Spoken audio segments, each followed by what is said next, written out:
Hello everyone. तो this is our second lecture of 60 days challenge, जहां पे हम डिस्कस करते हैं CSIR नेट के इंपॉर्टेंट 10 क्वेश्चन। तो हमने लास्ट लेक्चर में डिस्कस किया था रियल एनालिसिस के 6 क्वेश्चन, 2 क्वेश्चन कॉम्प्लेक्स एनालिसिस के और 2 क्वेश्चन अप्लाइड, जिसमें हमने PDE टॉपिक सेलेक्ट किया था। तो आज के लेक्चर में हम डिस्कस करेंगे 6 लीनियर अलजेब्रा के, 2 क्वेश्चन मॉडर्न अलजेब्रा के और 2 क्वेश्चन अप्लाइड में आज हमने ODE को सिलेक्ट किया है। तो जिसने भी पहला लेक्चर नहीं देखा है तो उसका लिंक मैं डिस्क्रिप्शन बॉक्स में दे दूंगा, तो वहां से आप वो फर्स्ट वीडियो देख सकते हैं। तो स्टार्ट करते हैं आज का सेकेंड लेक्चर।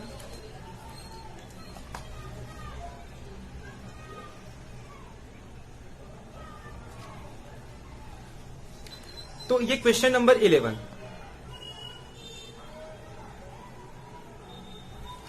तो क्वेश्चन नंबर 11 क्या है कि हमारे पास एक सेट गिवन है और सेट के अंदर एक मैट्रिक्स दिया है। मैट्रिक्स का ऑर्डर कितना है? 5 क्रॉस 5, जिसकी एंट्री या तो 0 होगी या तो 1। मतलब मैट्रिक्स के अंदर जो एंट्री है या तो 0 या तो 1। बट एक एक्स्ट्रा कंडीशन दे दिया है कि जो समेशन होगा पूरे रो का वो 1 होगा। मीन्स हर एक रो का अगर सम करेंगे तो वो 1 होगा। ठीक इसी तरीके से हर एक कॉलम का सम करेंगे तो भी 1 होगा। अब ये पूछा है कि इस सेट के अंदर ऐसे कितने नंबर ऑफ मैट्रिक्स हम फॉर्म कर सकते हैं। तो then the number of element in S, मतलब एस के अंदर कितने नंबर ऑफ एलिमेंट होंगे। तो 5 स्क्वायर होगा, 5/5 होगा या 5 फैक्टोरियल होगा। तो ये हमारे पास ऑप्शन है।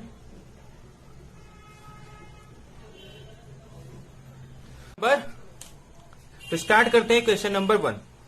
पहले हमारे पास मैट्रिक्स में क्या गिवन है? एक सेट में ये बोला है कि एक मैट्रिक्स गिवन है, जिस मैट्रिक्स की ऑर्डर 5 क्रॉस 5 है। मतलब मैट्रिक्स का ऑर्डर कितना होगा? 5 क्रॉस 5। अब ध्यान से समझ लो, एक उसमें क्या बोला है कि हर एक रो या हर एक कॉलम का अगर हम सम करते हैं तो उसका आंसर कितना होगा? 5। अब ध्यान से सुनो, अगर हमारे पास ऑप्शन 0 और 1 है, मतलब या तो 1 चूज करना है या तो 0 चूज करना है। तो अब हमारे पास कितने भी एंट्री हो, कितने भी स्पेस हो, और अगर हम चाहते हैं कि समेशन 1 हो, तो हमारे पास ऑप्शन क्या होगा कि 1 को सिर्फ एक ही बार लिखना है। अब 1 को चाहे हम यहां फिल कर दे या यहां फिल करे या यहां फिल करे, यहां कहीं भी, बट एक ही बार फिल करना है। मतलब 1 को फिल करने के लिए कितने ऑप्शन है यहाँ पे? 1 2 3 4 5 6 7। तो ऐसे ही अगर हम 5 क्रॉस 5 मैट्रिक्स की बात करेंगे तो यहाँ पे 1 2 3 4 5 ऑप्शन है। तो 1 को फिल करने के लिए हमारे पास कितने ऑप्शन होंगे? 1 2 3 4 5। तो यहाँ पे हमारे पास 5 वे है कि हम कहीं भी 1 को प्लेस कर सकते या 1 को किसी भी एक प्लेस पे फिल कर सकते। बट कंडीशन सिर्फ इतना नहीं है कि सिर्फ रो का सम 1 होना चाहिए, बल्कि कॉलम का सम भी कितना होना चाहिए? 1। मतलब कॉलम में भी अब 1 कितने टाइम आना चाहिए? 1 टाइम। अगर 1 को यहां प्लेस कर देंगे तो यहां पे उसके पास सिर्फ 0 ही फिल कर सकते हैं, क्योंकि इनका सम कितना होना चाहिए? 1। अगर इनका सम 1 होना चाहिए और अगर यहां पे 1 को फिल करेंगे तो यहां पे 0 0 हो जाएगा और यहां पे भी 0। फिर अगर हम सेकेंड रो में आएंगे तो 1 तो 1 बार लिखना है। तो 1 को फिल करने के लिए कितने ऑप्शन है? 1 2 3 4। तो सपोज 1 को यहां फिल कर देते हैं तो यहां पे इसके पास नंबर ऑफ वे कितने थे? 4। इसी तरीके से जब ये फिल हो जाएगा तो यहां पे 0 0 0 0 0। तो यहां पे इसके पास 3 वे हो जाएंगे। इसी तरीके से 2 वे और लास्ट में 1 वे। मतलब टोटल नंबर ऑफ जो वे होंगे, अगर इस चीज को हम लोग ध्यान से देखें तो जो नंबर ऑफ एलिमेंट होंगे, the number of element in set S, तो एस सेट के अंदर जो नंबर ऑफ एलिमेंट होंगे वो कितने होंगे? 5 फैक्टोरियल, क्योंकि 5 4 3 2 1 कुछ और नहीं बल्कि क्या होता है? 5 फैक्टोरियल होता है। अब इसमें इंपॉर्टेंट बात ध्यान में रखने वाली ये है कि अगर मैं कंडीशन को चेंज कर दूं, पहले इसका ऑप्शन देख लेते हैं कौन सा ऑप्शन राइट होगा कौन सा ऑप्शन रॉन्ग। तो हमारे पास 5 स्क्वायर ये रॉन्ग हो जाएगा और थर्ड ऑप्शन राइट हो जाएगा। अब अगर इसी क्वेश्चन को मैं चेंज कर दूं,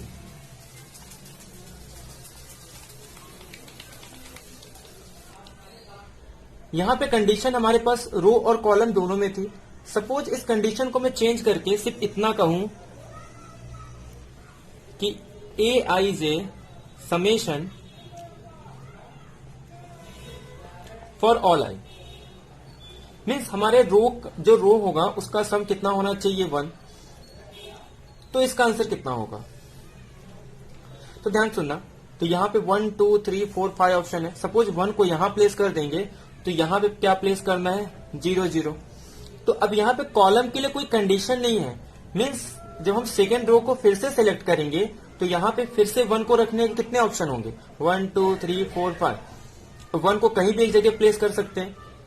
इसी तरीके से थर्ड में भी इतने 5 होंगे, 4 में भी कितने होंगे 5 ऑप्शन। तो यहां पे जो हमारा आंसर हो जाएगा वो 5:5 हो जाएगा। तो ये बात आपको याद रखना है। तो अब एक क्वेश्चन मैं आपको होमवर्क के लिए देता हूं जिसे आपको कमेंट बॉक्स में कमेंट करना है, ठीक है। तो मान लो आपको एक मैट्रिक्स गिवन है, एक सेट है,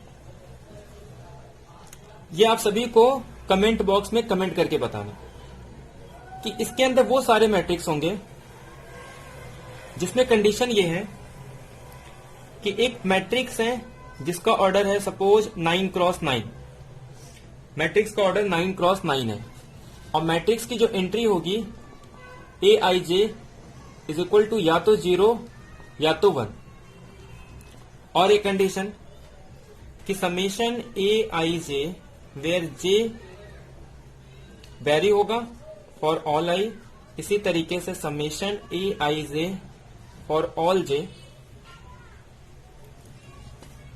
तो देन तो सेम क्वेश्चन है बट यहां पे कंडीशन चेंज हो गया है। Number of element in set S. अब यहां पे समेशन का जो आंसर है सपोज यहां पे 4 होगा और यहां पे भी समेशन का आंसर 4 होगा। मतलब यह है कि एक 9x9 ऑर्डर का मैट्रिक्स है, सारे एंट्री या तो 0 और 1 होंगे। कंडीशन ये है कि सारे रो का सम और सारे कॉलम का सम कितना होना चाहिए 4। मतलब कोई भी कॉलम सेलेक्ट करे या कोई भी रो सेलेक्ट करे, उनका अगर सम देखेंगे तो कितना होना चाहिए 4। तो इसका आंसर आपको कमेंट बॉक्स में कमेंट करके बताना है, ठीक है। तो ये हमारा क्वेश्चन नंबर 11। अब चलते हैं क्वेश्चन नंबर 12 की ओर। तो ये है आपके सामने क्वेश्चन नंबर 12।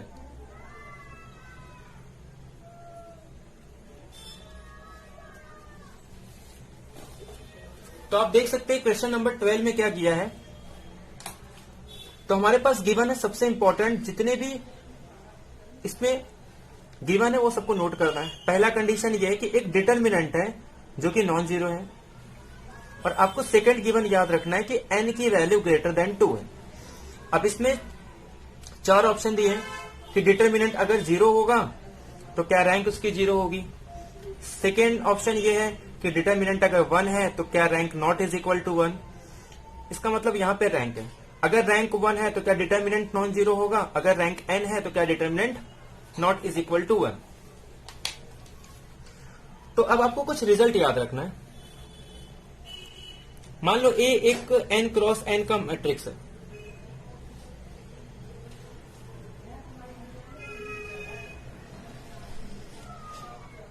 ठीक है। आपके पास एक मैट्रिक्स गिवन है जिस मैट्रिक्स की ऑर्डर है n×n।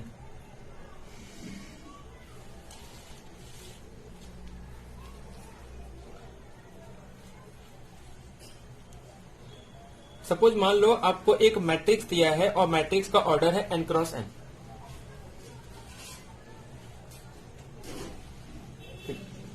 अब अगर मैट्रिक्स का ऑर्डर n×n है और अगर आपको ये गिवन हो कि डिटरमिनेंट अगर नॉन जीरो है, किसी मैट्रिक्स का अगर डिटरमिनेंट नॉन जीरो है तो हमेशा मैट्रिक्स का जो रैंक होगा वो n होगा। तो पहली कंडीशन तो ये याद रखनी। किसी भी मैट्रिक्स का डिटर्मिनेंट अगर नॉन जीरो तो मैट्रिक्स का रैंक कितना होगा n। आपको एक चीज याद रखना है कि कोई भी मैट्रिक्स अगर नॉन जीरो है, मान लो आपके पास अगर मैट्रिक्स नॉन जीरो है तो रैंक हमेशा greater than is equal to 1 होगा। मतलब अगर मैट्रिक्स नॉन जीरो है तो रैंक कभी भी जीरो नहीं हो सकता, या तो 1 होगा या तो 1 से ग्रेटर देन होगा। तो ये दो चीज आपको याद रखना है। अब ऑप्शन देखते हैं।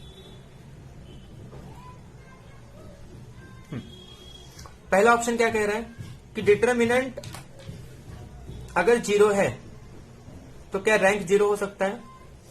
अब ये सेकेंड कंडीशन ध्यान दो कि अगर मैट्रिक्स नॉन जीरो है तो रैंक कभी भी greater than is equal to 1 होगा। तो हमारे क्वेश्चन में ही गिवन है कि मैट्रिक्स नॉन जीरो है तो कभी भी रैंक तो जीरो हो ही नहीं सकता, तो ये ऑप्शन वैसे भी रॉन्ग होगा। मतलब ये ऑप्शन हमारा रॉन्ग हो गया। अब सेकेंड कह रहा है कि डिटरमिनेंट अगर 1 होगा तो रैंक कभी भी 1 नहीं हो सकती। डिटरमिनेंट अगर 1 है तो रैंक कभी भी 1 नहीं हो सकता। तो अब इसमें रिजल्ट नंबर 1 यूज करेंगे। तो डिटरमिनेंट नॉन जीरो तो रैंक कितना होगा n। अब यहां पे हमारे पास सेकेंड ऑप्शन में क्या कह रहा है कि डिटरमिनेंट 1 है। मैट्रिक्स का अगर डिटरमिनेंट 1 है और 1 नॉन जीरो है, इसका मतलब ये कि जो रैंक होगा वो n हो जाएगा और n की वैल्यू ग्रेटर देन 2 है। अब जब वैल्यू ही ग्रेटर देन 2 है तो रैंक तो कभी 1 हो ही नहीं सकता। मतलब ये ऑप्शन, मतलब हमारा जो सेकेंड ऑप्शन है वो राइट हो जाएगा। हमारा सेकेंड ऑप्शन क्या हो गया, राइट। अब ये आंसर इन 1 सेंटेंस है क्योंकि यहाँ पे इज लिखा है और ये 3 मार्क्स का क्वेश्चन है। तो पार्ट बी का क्वेश्चन है, इसके लिए एक ही ऑप्शन राइट होंगे, तो थर्ड और फोर्थ ऑप्शन रॉन्ग हो जाएंगे। बट देखते ये है क्या, तो अब इसको एलिमिनेट करेंगे by using a counter example. तो काउंटर एग्जांपल का यूज करके थर्ड और फोर्थ ऑप्शन को एलिमिनेट करना है, ठीक है। तो रैंक 1 दिया है तो ये कह रहा है कि डिटरमिनेंट नॉन जीरो होगा। तो इसके लिए एक काउंटर एग्जांपल ले लेते हैं।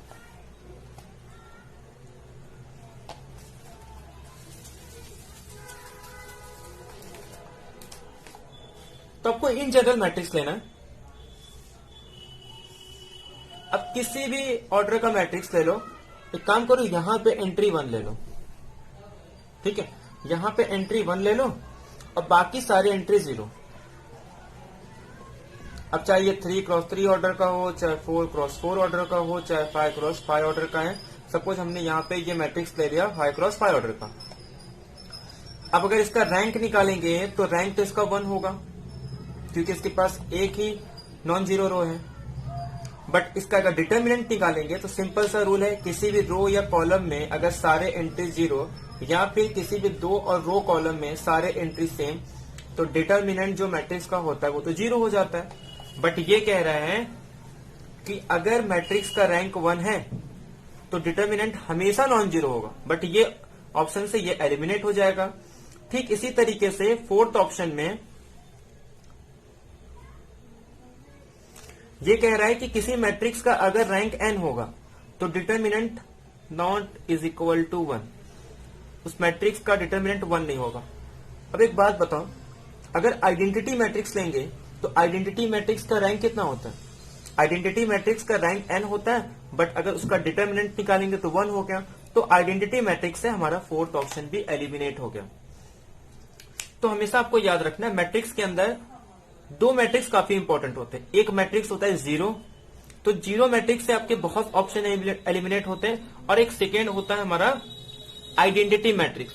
तो 0 मैट्रिक्स और आइडेंटिटी मैट्रिक्स का यूज करके हम बहुत सारे ऑप्शन को एलिमिनेट कर सकते हैं। जैसे यहां पे हमने पहले मैट्रिक्स को 0 मैट्रिक्स लेके एलिमिनेट किए थे कि अगर 0 मैट्रिक्स होगा तभी रैंक 0 हो सकता है।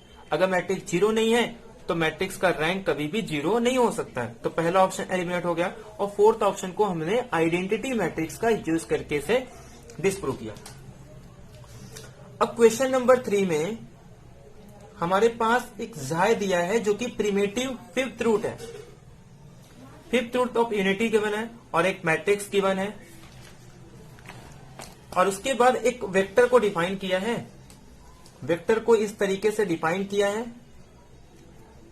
और हमारे पास WA की वैल्यू पूछी है कि अगर किसी वेक्टर को इस तरीके से डिफाइन करेंगे तो WA की वैल्यू क्या होगी, जहां पे W वेक्टर का वैल्यू गिवन है और यहां पे हमें मैट्रिक्स की जरूरत पड़ेगी, तो मैट्रिक्स भी हमारे पास गिवन है।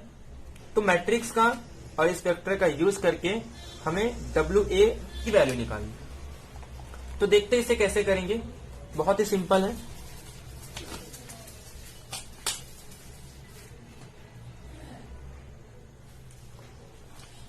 पहले तो देखते हैं हमारे पास गिवन क्या क्या है। हमारे पास ये कह रहा है कि हमने एक वेक्टर को डिफाइन किया है इस तरीके से कि यहां पे V ट्रांसपोज इस तरीके से, और हमसे ये वैल्यू पूछ रहा है WA। तो अगर हम V को W से रिप्लेस कर दे तो WA W ट्रांसपोज। यहां तक क्लियर है? अब ध्यान से सुनना, वेक्टर की वैल्यू हमारे पास गिवन है। जो हमारे पास वेक्टर है वो गिवन है 1 -1 1 1 -1। और थोड़ा मैट्रिक्स को ध्यान से देखना। मैट्रिक्स में जाय के प्लेस पे हम उस A लिखते हैं, ठीक है। मैट्रिक्स इस तरीके से दिया है, A inverse A raise to -2 A raise to -1 1 A और A स्क्वायर। ये हमारे पास डायगोनल एंट्री है और बाकी सारे एंट्री 0 है। मतलब डायगोनल पे A raise to -2 A raise to -1 1 A और A स्क्वायर, जहां पे A जो है वो 5th रूट ऑफ यूनिटी है। A क्या है? 5th root of unity. तो ये हमारे पास 5th रूट ऑफ यूनिटी हो गया। और अब क्या करना है, इस मैट्रिक्स का यहां पे ट्रांसपोज लेना है। अब इस मैट्रिक्स का अगर हम लोग ट्रांसपोज लेंगे तो ये 1 -1 1 1 और -1। अब ध्यान से सुनना, अगर इसको अब मल्टीप्लाई करेंगे, इन सब का आंसर आने का इसका मॉड लेना, ठीक है। अब अगर आप इसे सॉल्व करोगे तो आपको आखिरी में मिलने वाला है 1 + A square plus A raise to -2 plus A raise to -1। इसे सॉल्व करने के बाद ये मैट्रिक्स मल्टीप्लीकेशन है, आप इसे सॉल्व कर सकते हो। ये 1 × 5 ऑर्डर का है, ये 5 × 5 ऑर्डर का है और ये 5 × 1। यहां इसे सॉल्व करेंगे तो 5 × 1 ऑर्डर का होगा और फिर इसे सॉल्व करेंगे तो 5 5 सेम और ये मैट्रिक्स हो जाएगा 1 × 1। तो ये 1 × 1 का मैट्रिक्स है। अब यहां से आपको 5th रूट ऑफ यूनिटी का यूज करना है। ध्यान सुनना, हमें क्या करना है, इसकी वैल्यू निकालनी है, WA की वैल्यू निकालनी है। WA को इस तरीके से डिफाइन किया है और इसे सॉल्व करने पे ये मिल रहा है। अब हमें सिर्फ इसका वैल्यू निकालना है।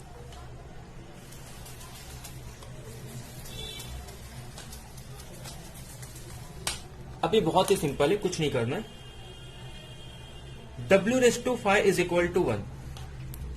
तो यहां पे हमने A लिया है, A raise to 5 is equal to 1। ऐसा क्यों? क्योंकि जो A है ना वो 5th रूट ऑफ यूनिटी है। तो A रेस टू 5 की वैल्यू क्या हो जाएगी? 1। अब अगर हमें A रेस टू -2 निकालना है तो दोनों साइड अप्लाई कर देंगे A रेस टू -2, तो ये हो जाएगा A raise to 3 is equal to A raise to -2। मतलब A रेस टू -2 को रिप्लेस कर सकते हैं, यहां पे A रेस टू -2 को रिप्लेस कर सकते हैं A³ से। ठीक इसी तरीके से अगर हमें A रेस टू -1 चाहिए तो दोनों साइड अप्लाई कर देंगे A रेस टू -1, तो ये हो जाएगा A रेस टू 4। मतलब A रेस टू -1 को हम रिप्लेस कर सकते हैं A रेस टू 4 से। अब अगर ध्यान से देखें तो ये A स्क्वायर, ये A और ये 1। अगर अब इन सब का एडिशन लेंगे और A हमारे पास A raise to 5 is equal to 1 यानी 5th रूट ऑफ यूनिटी है, और कभी भी हमारे पास अगर nth रूट ऑफ यूनिटी है तो एक रिजल्ट होता है कि 1 + A + solve up to A raise to n - 1 is equal to 0। तो यहां पे ये 5th रूट ऑफ यूनिटी है तो यहाँ पे n के प्लेस पे क्या लिख देंगे 5, 5 माइनस 1 इज इक्वल टू 4।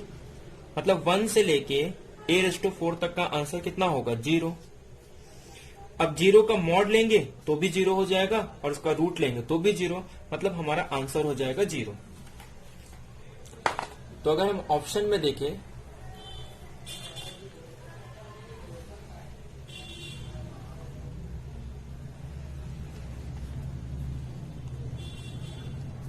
तो हमारे पास ऑप्शन नंबर फर्स्ट राइट हो जाएगा, सेकेंड, थर्ड, फोर्थ रॉन्ग हो जाएगा।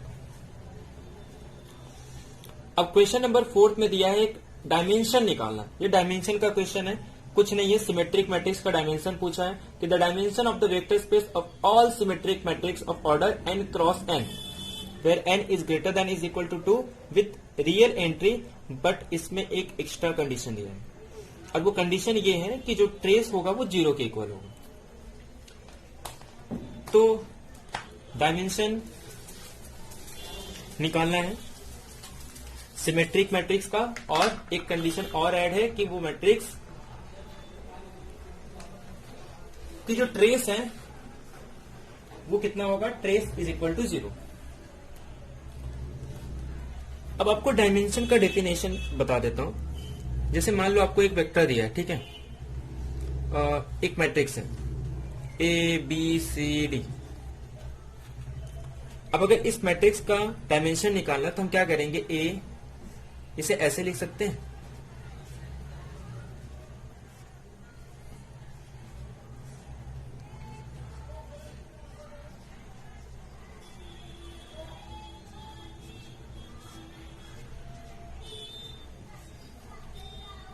मीन्स हम इसे लीनियर कॉम्बिनेशन में लिख रहे हैं, किसके साथ, A B C D।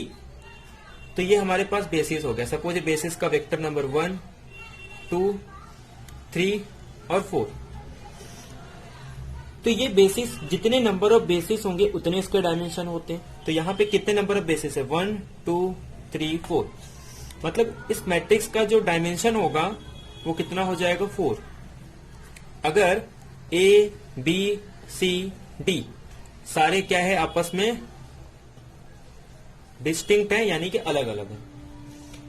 तो ऐसे ही सिमेट्रिक मैट्रिक्स में हमें ये देखना है कि वहां पे कितने नंबर ऑफ डिस्टिंक्ट एलिमेंट होते हैं। तो इस रिजल्ट का यूज करके हम क्वेश्चन नंबर 14 को सॉल्व करेंगे। तो इसके लिए कुछ नहीं, आपको सिर्फ सिमेट्रिक मैट्रिक्स का डेफिनेशन पता होना चाहिए। तो सिमेट्रिक मैट्रिक्स का एक डेफिनेशन तो होता है कि A और A ट्रांसपोज सेम होगा, या फिर Aij is equal to Aj for all ij। ये डेफिनेशन है ट्रांसपोज का। अगर हम इसे मैट्रिक्स में देखें तो जो रो में लिखना है उसे कॉलम में लिखना है। तो अगर हम 3x3 मैट्रिक्स का ऑर्डर लेते हैं तो यहाँ पे अगर मैं ABC लिख रहा हूं तो वही सेम कॉलम में लिखना है, क्योंकि रो और कॉलम सेम होनी चाहिए। तो यहाँ पे 3 एलिमेंट डिफरेंट हो गए। ऐसे यहाँ पे D और E लिखूं तो सेम B D E को कॉलम में लिखना है।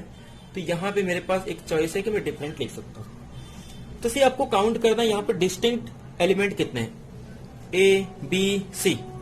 यहाँ पे डिस्टिंक्ट एलिमेंट 3, यहाँ पे B तो सेम हो गया तो D E 2 और यहाँ पे F1, मतलब 3 + 2 + 1 कितने चॉइस है यहाँ पे 6। तो जब 3x3 मैट्रिक्स है तो हमारे पास कितने डिस्टिंक्ट एलिमेंट है, 3 + 2। ऐसे अगर n×n मैट्रिक्स होगा तो ठीक इसी तरीके से n(n-1) सॉल्व अप टू 1। अगर इसका सम करेंगे तो ये n × n + 1/2। तो इतने नंबर ऑफ वेरिएबल होंगे। तो ये हमारे पास इसका डायमेंशन हो गया। बट एक चीज याद रखते हैं, तो किसी भी वेक्टर स्पेस का डायमेंशन जितने वेरिएबल होंगे minus number of linearly independent equation होनी चाहिए। ठीक है, अब ध्यान सुनना, ये तो हमारे पास नंबर ऑफ वेरिएबल हो गए, बट उसमें से ये कंडीशन भी माइनस होता है। तो इतना ही आंसर नहीं होगा। अब यहाँ पे एक कंडीशन भी आ गया है, वो कह रहा है कि जो ट्रेस होगा मैट्रिक्स A का वो कितना होगा, 0। मतलब A11 solve up to ANN is equal to 0। अब ये तो एक ही वेक्टर है, और एक वेक्टर अगर नॉन जीरो वेक्टर है तो वो हमेशा क्या होगा, लीनियरली इंडिपेंडेंट होता है, मतलब इस वेक्टर के जो ये कितने इक्वेशन, एक ही इक्वेशन है और वो भी कैसा है, लीनियरली इंडिपेंडेंट है। मतलब जो हमारा आंसर होगा n into n plus one minus one, यानी कि अगर आप इसे सॉल्व करेंगे और तो ये n में ये वाला ऑप्शन रहेगा, वो हमारा आंसर राइट हो जाएगा। तो देखते हैं कौन सा ऑप्शन है ये। तो हमारे पास पहला ऑप्शन रॉन्ग,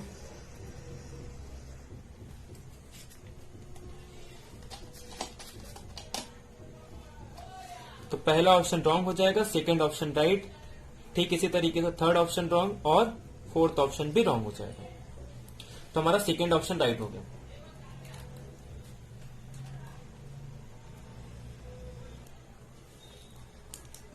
अब चलते हैं क्वेश्चन नंबर 5 की ओर। क्वेश्चन नंबर 5 में W हमारे पास एक वेक्टर स्पेस दिया है। जितने भी रियल पॉलिनोमियल होंगे जिनका डिग्री ज्यादा से ज्यादा एटमोस्ट यानी कि ज्यादा से ज्यादा कितना हो सकता है 3, और एक लीनियर ट्रांसफॉर्मेशन डिफाइन किया है W से लेके W तक, और TP of X is equal to P dash X, यानी कि डेरिवेटिव ऑपरेटर है, इतना कहना चाहता है, where P dash is a derivative of P। तो जो मैट्रिक्स होगी T in the basis of 1x x square x cube, तो हमें एक मैट्रिक्स बनाना है, ठीक है। तो इस लीनियर ट्रांसफॉर्मेशन का यूज करके सिंपली हमें मैट्रिक्स बनाना है। तो पहले इसके लिए आपको कुछ बेसिक बातें पता होनी चाहिए कि अगर हमारे पास कभी भी एक लीनियर ट्रांसफॉर्मेशन गिवन है और दोनों मैट्रिक्स के अगर बेसिस गिवन है तो ठीक है, नहीं तो हम स्टैंडर्ड बेसिस का यूज करते हैं। तो कैसे बेसिस का यूज करके और जिस तरीके से ट्रांसफॉर्मेशन को डिफाइन किया है, उन दोनों का यूज करके कैसे हम मैट्रिक्स फॉर्म कर सकते हैं, तो समझते हैं। तो पहले तो आपको एक चीज याद रखनी है, अगर आप कोई भी वेक्टर लेते हैं r⁴n का, ठीक है, तो r⁴n के एलिमेंट कैसे होंगे, a1 a2 solve up to an। तो इस an को हम लिख सकते हैं α1 e1 solve up to αn en, where जो हमारे पास वेक्टर है e1 e2 solve up to en, तो ये हमारे पास बेसिस होता है। इसे हम क्या कहते हैं, बेसिस ऑफ r⁴n। तो ये स्टैंडर्ड बेसिस है r⁴n का। तो जहां पे e1 जो होता है 1 0 0 सॉल्व अप टू 0, ऐसे लास्ट में 0 0 सॉल्व अप टू 1।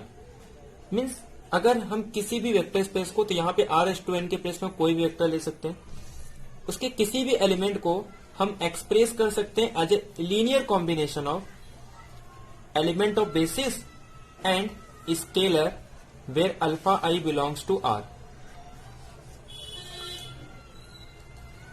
तो इस तरीके से हम उसे एक्सप्रेस कर सकते हैं। मीन्स किसी भी वेक्टर के हर एक एलिमेंट को उसके बेसिस के एलिमेंट के साथ लीनियर कॉम्बिनेशन में लिख सकते हैं, और ये हमारे पास स्केलर होता है। तो इसका यूज करके, तो अब अगर हमारे पास मान लो दो वेक्टर स्पेस दिया है, सपोज ये वेक्टर है V और ये वेक्टर स्पेस है W। मान लो इसकी बेसिस है B1, इसकी बेसिस है B2, और इसके बीच में जा रहा है एक ट्रांसफॉर्मेशन T। तो हमें एक मैट्रिक्स फॉर्म करना है जिसे हम लिखते हैं M ऑफ T। तो अगर सपोज V का अगर सपोज डायमेंशन n है और W का डायमेंशन है m, तो जो मैट्रिक्स फॉर्म होगी उस मैट्रिक्स का जो डायमेंशन होगा वो होगा m⁴n। अगर ये n⁴m है तो ये m⁴n होगा। तो ये जो कॉलम वेक्टर होता है, जो हम कॉलम वेक्टर निकालते हैं, वो कुछ और नहीं बल्कि सपोज इसके बेसिस एलिमेंट कैसे होंगे, v1 solve up to vn, और इसके बेसिस एलिमेंट होंगे W1 से लेके सॉल्व अप टू Wm तक। तो हम क्या लेंगे, पहला वेक्टर ले लेंगे बेसिस का V1, और यहां पे जो कोएफिशिएंट होगा, जैसे मान लो suppose coefficient A1 W1 solve up to AM Wm, तो ये जो कोएफिशिएंट होगा ना, इसे हम यहां लिखते हैं A1 solve up to AM। फिर यहां से सेकंड बेसिस लेंगे और फिर से जो स्केलर होगा उसे सेकंड एंट्री में लिखेंगे। तो इस तरीके से हम मैट्रिक्स फॉर्म करते हैं। तो इस चीज का यूज करके, इस कॉन्सेप्ट का यूज करके हम मैट्रिक्स फॉर्म करेंगे। ठीक है, ये अगर क्लियर है तो इसका यूज करके हम सॉल्व करते हैं हमारे मैट्रिक्स को। अब ध्यान से ना, अब हमारे पास जो वेक्टर स्पेस है वो एक पॉलिनोमियल दिया है 3 क्रॉस, मतलब एटमोस्ट 3 डिग्री का पॉलिनोमियल दिया है। तो हमारे पास यहां पे भी W है, सपोज यहां पे भी W और यहां पे भी W, तो सेम वेक्टर स्पेस है। तो अगर P3x है तो यहां पे जिसका डायमेंशन होता है वो 4 होता है, क्योंकि इसके बेसिस एलिमेंट जो होते हैं 1x, x² और x³। क्योंकि P3x है तो इसके हर एक पॉलिनोमियल को इसके लीनियर कॉम्बिनेशन में लिख सकते हैं। तो यहां पे भी जो बेसिस एलिमेंट होगा वो 1x, x² x³। तो जो हमने कॉन्सेप्ट दिया था उस कॉन्सेप्ट का यूज करके हमें यहां पे सॉल्व करना है। ये हमारे पास बेसिस है, तो हम क्या करेंगे, पहला बेसिस एलिमेंट लेंगे 1, और 1 पे क्या अप्लाई करना है, ऑपरेटर। और ऑपरेटर कैसा ऑपरेटर, डिफरेंशियल ऑपरेटर, यानी 1 का डेरिवेटिव लेना है, फिर उसे इसके फॉर्म में लीनियर कॉम्बिनेशन में लिखना है, और जो भी कोएफिशिएंट आएगा वो हमारे मैट्रिक्स के कॉलम में इसको अरेंज करना है। तो स्टार्ट करते हैं मैट्रिक्स फॉर्म करना। तो यहां पे भी 4 ऑर्डर का डायमेंशन, यहां पे 4, तो जो मैट्रिक्स होगी उसका ऑर्डर 4x4 होगा। तो कई बार ऐसा होता है कि सिर्फ ऑर्डर को देख के हम बहुत सारे ऑप्शन को एलिमिनेट कर देते हैं, बट यहाँ पे चारों ऑप्शन में मैट्रिक्स का जो ऑर्डर है 4x4 है, तो ऑर्डर से ये ऑप्शन तो एलिमिनेट नहीं होगा, बट कई बार ऐसा होता है कि सिर्फ ऑर्डर से ऑप्शन को एलिमिनेट कर देते हैं। अब ध्यान से देखना करना क्या है।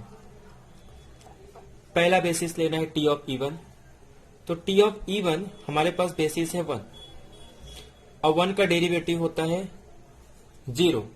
अगर 0 को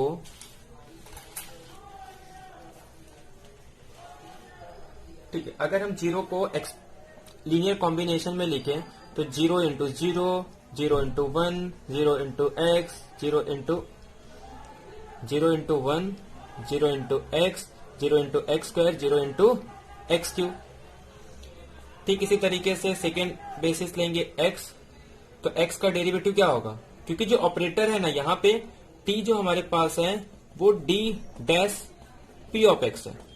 मीन्स यहाँ पे कोई भी पॉलिनोमियल हो, यहाँ पे कोई भी पॉलिनोमियल हो, जो आंसर होगा वो उसका डेरिवेटिव होगा। d मतलब p डैश x। तो t हमारे पास डिफरेंशियल ऑपरेटर है, तो यहाँ पे x लेंगे तो x का डेरिवेटिव 1, तो 1 को कैसे लिख सकते हैं, 1 into 1, 0 into x, 0 into x² और 0 इंटू x³। ठीक इसी तरीके से x² ले सकते हैं, यहाँ पे x³ लिख सकते हैं, x² का डेरिवेटिव 2x, x³ का डेरिवेटिव 3x²। 2x को कैसे लिखेंगे, 0 into 1, 2 into x, 0 into x², 0 into x³। ठीक इसी तरीके से यहाँ पे 0 into 1, 0 into x, 2 into x² और 0 इंटू x³। तो जो मैट्रिक्स होगा, मैट्रिक्स की ऑर्डर कितनी होगी, 4x4। और यहां पे लिखना क्या है, ये जो भी स्केलर है, स्केलर को कॉलम वाइज लिखना है, मतलब 0 0 0 0, 1 0 0 0, तो ये 1 0 0 0, 0 2 0 0, 0 2 0 0 0 0, यहाँ पे ये 3 है, तो 0 0 3 0, ये हमारा मैट्रिक्स हो गया। अब चेक करते हैं कौन सा ऑप्शन इसमें से राइट होगा। तो अगर हम ऑप्शन को देखें तो हमारा पहला option wrong, second option wrong, और ये हमारा थर्ड ऑप्शन राइट हो जाएगा, और फोर्थ ऑप्शन रॉन्ग। मतलब हमारा जो थर्ड ऑप्शन है वो राइट होगा। अब क्वेश्चन नंबर 16 में 2:100 का यूनिट डिजिट फाइंड करना। तो यूनिट डिजिट 2 होगा या 4 होगा या 6 होगा या 8 होगा। ठीक है, तो यूनिट डिजिट कैसे फाइंड करते हैं वो देखते हैं। उससे पहले आपको एक क्वेश्चन होमवर्क में करना और कमेंट बॉक्स में उसका आंसर देना है। ठीक है, तो ये जो क्वेश्चन है गेट 2010 में क्वेश्चन था। तो ठीक इसी तरीके से आपको जैसे हमने अभी क्वेश्चन किया उसका यूज करके आपको सॉल्व करना है। तो क्वेश्चन आप नोट करेंगे और कमेंट बॉक्स में उसका आंसर देना है। ठीक है, तो कमेंट बॉक्स में सबको उसका आंसर देना है कि एक लीनियर ट्रांसफॉर्मेशन गिवन है जो कि जा रहा है P301 से लेके P201 तक। मतलब यहां पे P3x है और यहां पे P2x है, बट डिफाइन हो रहा है 0 से लेके 1 तक।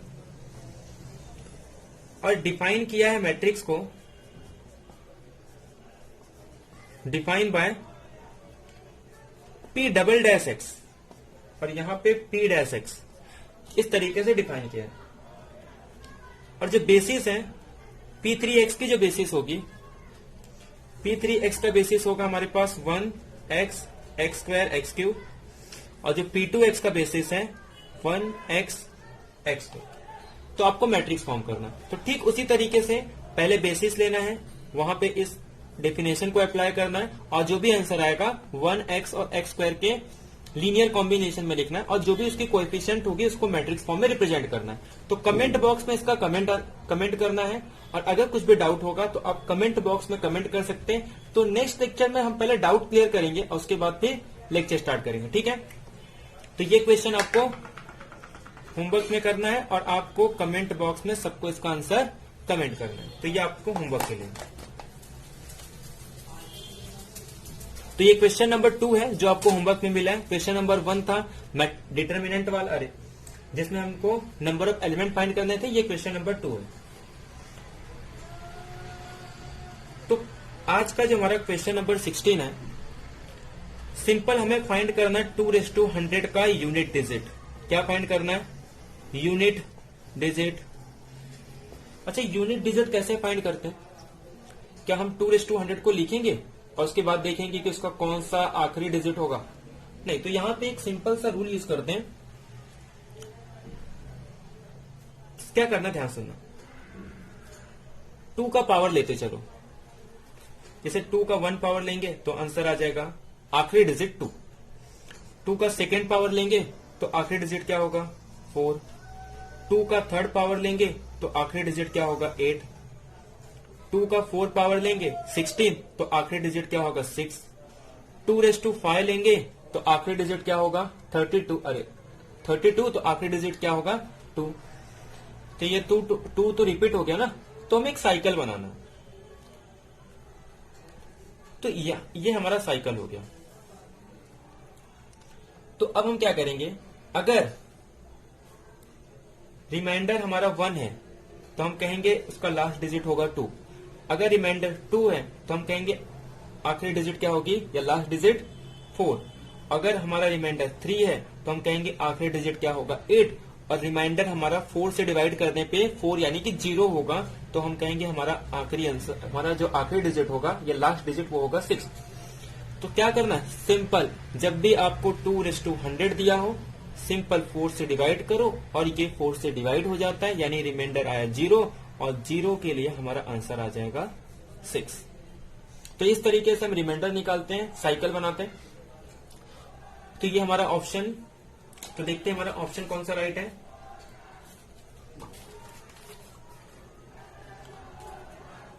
तो हमारा first option wrong, second option wrong, third option right, fourth option wrong. तो आपको होमवर्क में कुछ क्वेश्चन दे रहा हूं, इसी मेथड का यूज करके आपको कमेंट बॉक्स में कमेंट करना है कि आपको आखिरी डिजिट निकालना है 3:867 का। ये थर्ड क्वेश्चन है होमवर्क में। 387 का आखिरी डिजिट क्या होगा, 74042 का आखिरी डिजिट क्या होगा, और थर्ड 632168।